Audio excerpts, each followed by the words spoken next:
We have previously restored, upgraded, hacked and overclocked the crap out of an IBM PS1 486 from 1992. Today we're going to take on the very first model of the PS1 lineup from 1990. The later 486 model turned out to be sort of a clone of clones, weird as it sounds. I'll put a link to that video at the end of this video if you want to watch it too.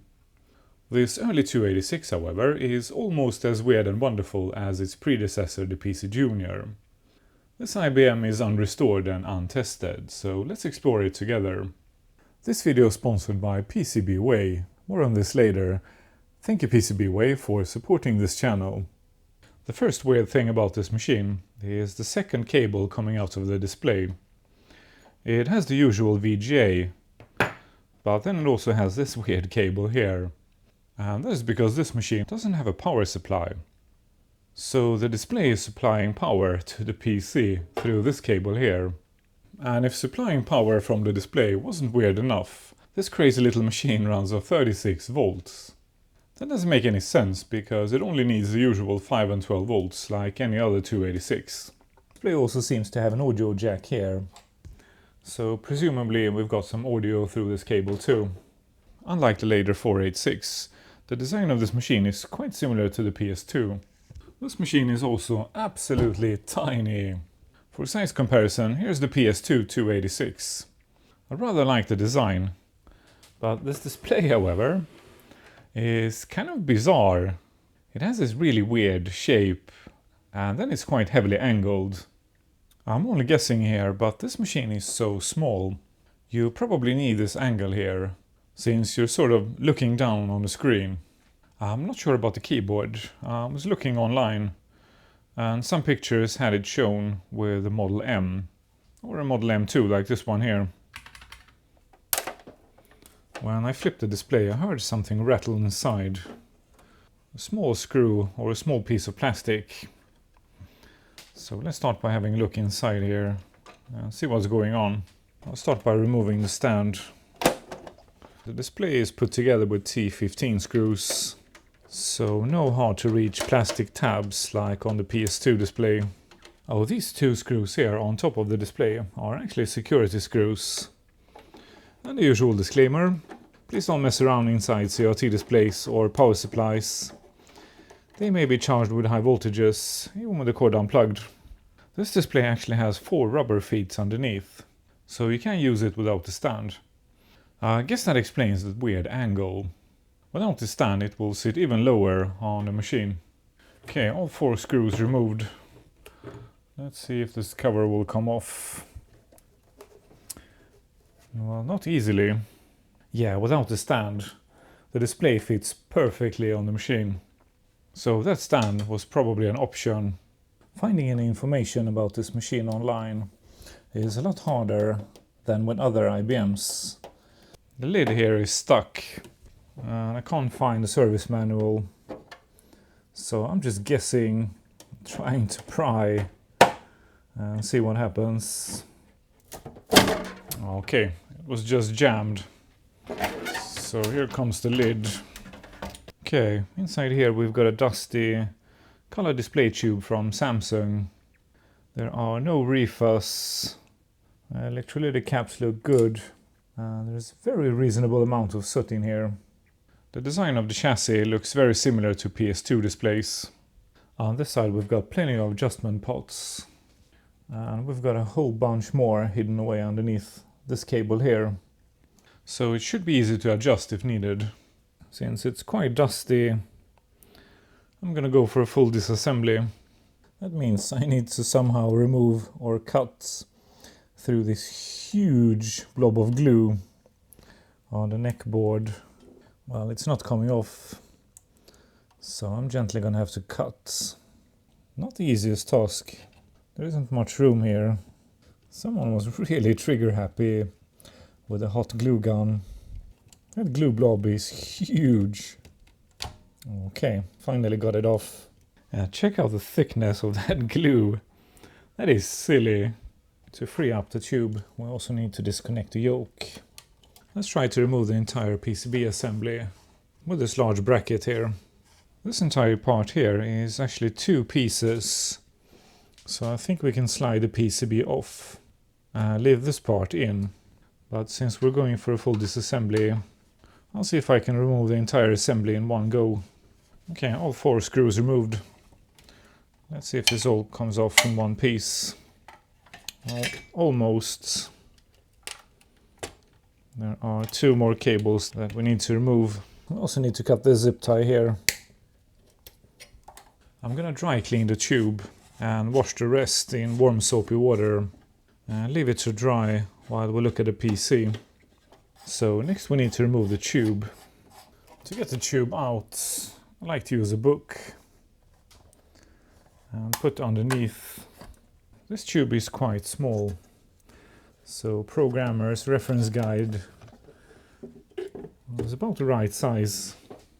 Some of the cables inside this display has gone all sticky, so I'm gonna have to clean them with IPA. I'm going to wash this entire assembly without taking it further apart. The power switch, however, has gone all yellow, so I'm going to remove it, and then I'm going to leave it in peroxide while we work on the PC. Okay, I'll do all the cleaning off camera so we can move on to the PS1. Before we continue, I'd like to say thank you to PCBWay for sponsoring this video. I have been using their PCBs for years now. This is just a few of the projects we have built on this channel. So head over to PCBWay.com and order some PCBs for your next project. Thank you PCBWay for supporting this channel. I think this front panel comes off first. It's pretty disgusting inside. Next it has a tab underneath here that frees up the lid. Inside here we've got a PS2 diskette drive dated December of 1990. It also has the optional hard drive. It's dated June 1991, so probably an original option. These machines were also available without a hard drive. Well, let's start pulling stuff out. The hard drive has a card edge connector. So this is some kind of IBM special. And here we actually have an optional expansion card with some more RAM. Because this machine doesn't have any SIM slots. Instead you could buy one of these. It doesn't say how large it is, but it has some IBM part numbers, so we'll find out later. At the back here we have what looks like a serial connector on a separate PCB. Very strange machine. Yeah, pretty sure that's serial. I guess it must have been an option. There's also a sticker at the back here that says Type 2011. The PCB and the chassis actually looks quite clean. So perhaps I only need to clean the cover and the front panel. Let's pull that motherboard out too and have a closer look. Or perhaps I should say planar, since this is an IBM. Okay, so this module here is held down with 2 screws. And I think those screws are also holding down the planar. Okay, so there's a large metal bracket. We need to disconnect this fan here. Tiny fan. Probably very noisy. Well, if I'm not mistaken, this board here takes those 36 volts down to 5 and 12 volts. So if you don't have the original display, you could probably remove this PCB and make a custom power supply that connects directly to the motherboard. Okay, on the planar here we've got VGA. We've got that weird connector for power and audio, a parallel port and 2 PS2 ports. We've got VLSI chipsets, a special connector for the serial port at the back, floppy controller, hard drive controller.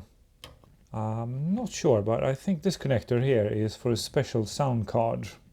We also have some RAM chips here, and no less than 4 EEPROMs for the BIOS. And then we've got a Dallas battery, and I think it's in a socket. Yes, it is. That's awesome.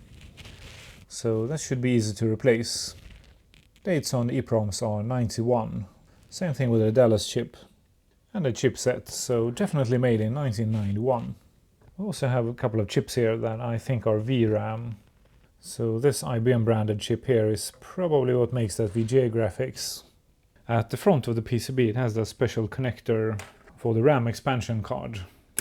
And lastly, we've got this special connector here.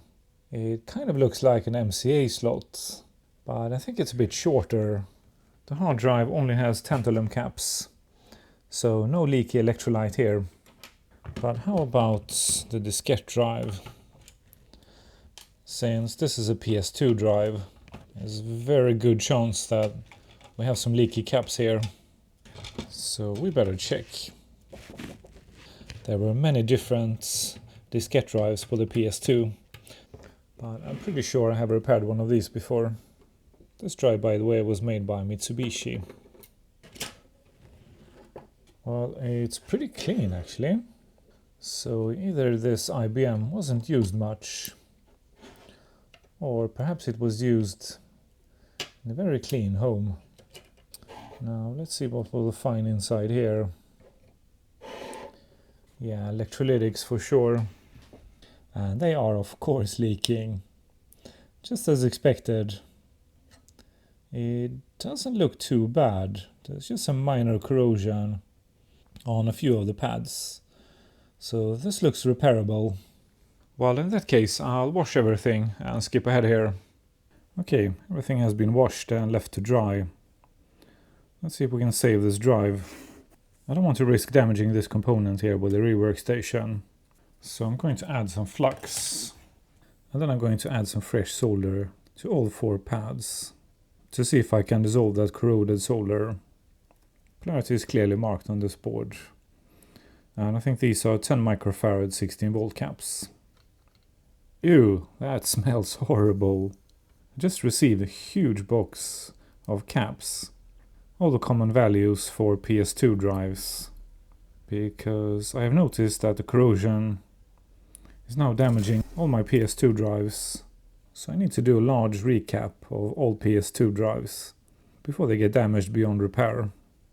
Next I'm going to add some chip quick on all 4 pads. This is a great method to remove surface mount caps if you can't use a rework station, like in this case here. With the caps gone, we can add some fresh flux and remove the chip quick with some solder wick. With the chip quick gone, we can add some fresh flux again and add some regular solder to these pads and then clean them again. I'll clean that flux off with a Q-tip dipped in IPA. Just twist the Q-tip and scoop up that flux until the PCB is clean. I did an inspection and the only pad that is beyond repair is this pad here, but that pad is not in use. So I'll just add some fresh solder to 1 pad each for the 2 caps. And grab a couple of fresh caps. Original caps look like they are non-polarized, but they're actually not. Oh, my tweezers are sticky, I need to clean them. The polarity on the original caps are on the side instead of on top of the cap. So these are regular polarized caps.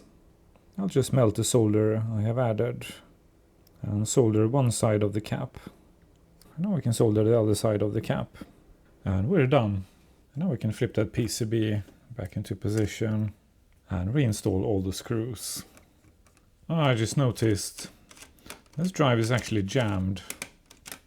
There is definitely something else wrong with this drive. Well, I had a look at the drive. The eject button here is all bent up. And this whole piece here is not correctly installed.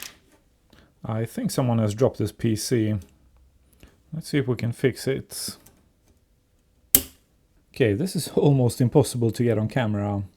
But if you can see this tab here, I think someone dropped this PC and it probably landed on the eject button here and pushed this whole thing off that brass tab. So that should be an easy fix. And it was. The only thing that was needed was to reassemble the drive correctly. And it now seems to work just fine. So now we can reinstall the flat flex for the stepper and the two heads. These can be installed incorrectly. So take a picture if you're repairing one of these drives. I'll put that lid back on and reinstall the rails underneath. I noticed something strange about this drive. The wire for pin 1 has been cut and removed. This looks factory original, but I have seen this done to a PS2 once, and in that machine it was definitely a hack. Very strange, I have no idea why. I noticed something else interesting here. This PCB is actually a really heavy sheet of copper with the circuitry added to one side, presumably acting as a heatsink. It's a pretty cool PCB. I've never seen one of these before. I almost forgot to remove the speaker, so we need to reinstall it now that this assembly has been washed. That also means reinstalling some zip ties I had to cut. It's easy to forget the cable management when restoring a display, but let's not. Power switch is back from Retro Bright. I could have left it for a few more hours, but this is good enough. It looks much nicer than I did before. It's almost perfect. I wiped all the sticky cables with IPA, and the stickiness came off right away. So now they are much more pleasant to work with. The tube and the case cleaned up really nicely. It's not perfect, but it's definitely good enough. I'll reconnect the two hard-to-reach cables to the PCB before I reinstall the assembly. This display also has this strange cable here. It's just connected to the chassis at both ends. Never seen one of these before, so I don't know what it does. By the way, this is the piece that was rattling around inside the display. I'm not gonna bother gluing it back on. I'm gonna leave the cover off for now, in case we need to make some adjustments. Next we need to take care of this Dallas chip here, because the battery inside is obviously dead since it's from 1991. These are often soldered to the board and a bit of a pain to replace, but luckily this one is in a socket.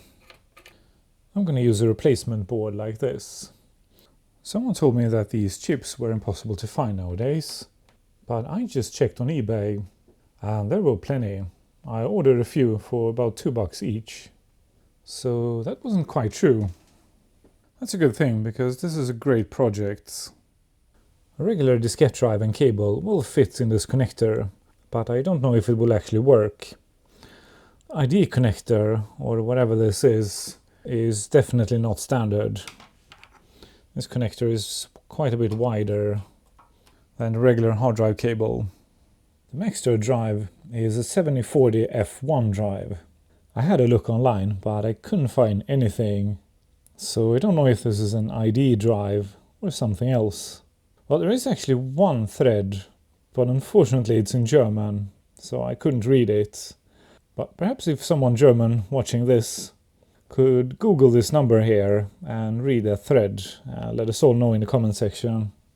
I just realized here that this drive here is powered through the ribbon cable, so it's not very likely to work with a regular drive. If you try it, you may fry your drive. Okay, I think we're ready for a test. Power connected to the display, and both cables from the display are connected to the PC. Fingers crossed. Let's see if it works.